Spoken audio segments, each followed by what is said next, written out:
Thank you, Madam Chair. Just to follow up again with Ms. Thatcher and Congressman Graves' comment here. Did you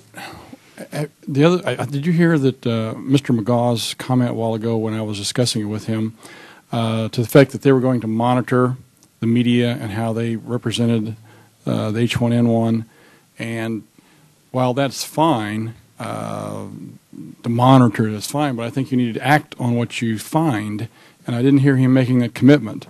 Are you working with the Homeland Security folks so that if they do find that there is a continued misnaming of this flu, that there's going to be some follow-up? We've done more working through USDA especially, and somewhat through USTR, in trying to get them to help us carry their message, at very high levels, and have it done that way. But certainly we've worked with every department we can think of so far. Okay. Well, I was just thinking that if there needs to be some interaction there and some cooperation and some oversight to make sure that that there's some pressure on. I realize we can't do a whole lot perhaps with the folks from other countries, but I would think we should be able to sort of minimize the effect here in this country once the information gets out of what's really going on here.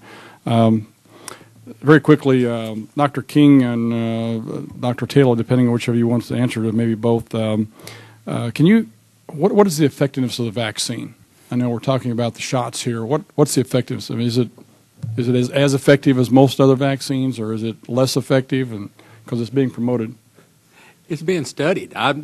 Being studied. Taylor, that's a really big word around here. Like I said, we don't get the flu vaccine out till we don't know numbers yet for this particular vaccine that I know of. They began the trials around the 1st of August. I know Duke has a site. So we're all going to be guinea pigs? Is that what you just said? They haven't published any data yet that we could go on, because we're hoping the immunity will be good enough that we can get by with just one injection. But with the traditional flu vaccine, we've had to give 2 the first year to all children under the age of 9 years. And that's going to create more of a problem. And then the question is, will they have a nasal vaccine too?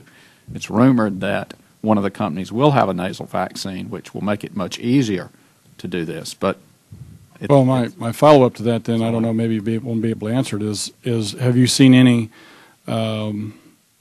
reactions to the shot, any negative things that come out with people who've taken it?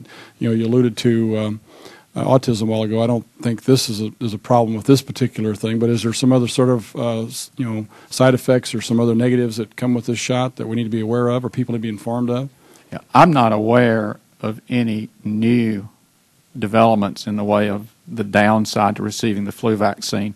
The flu vaccine will contain thimerosal, the mercury preservative, ethyl mercury preservative that got so much press in the late 90s, that was removed from most vaccines by going to single-dose vials. But this vaccine is going to come in multiple-dose vials, so it will have thimerosal in it as a preservative. So it does not bother us because we are not aware of any problems with human beings as far as the trace amounts of thimerosal that's used as preservative in these vaccines. But the patients come in the office all want to talk about it. So the media has just done a number on the public health system here, and it's a shame. And anything you could do to help us. You've got a forum right now. Help us educate the general public about the really good, solid safety system we have in place for vaccines. The fact that it takes forever for a vaccine to make it through the FDA to come to market as a rule. This is a special situation where this vaccine is made like other flu vaccines, and it will be treated like other flu vaccines and not treated as a brand new vaccine. But as a rule, it takes forever to get to market.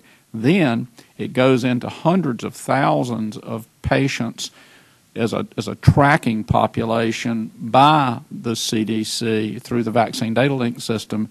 And that's how we've pulled a couple of vaccines that looked okay in the thousands of people it was tried on before release.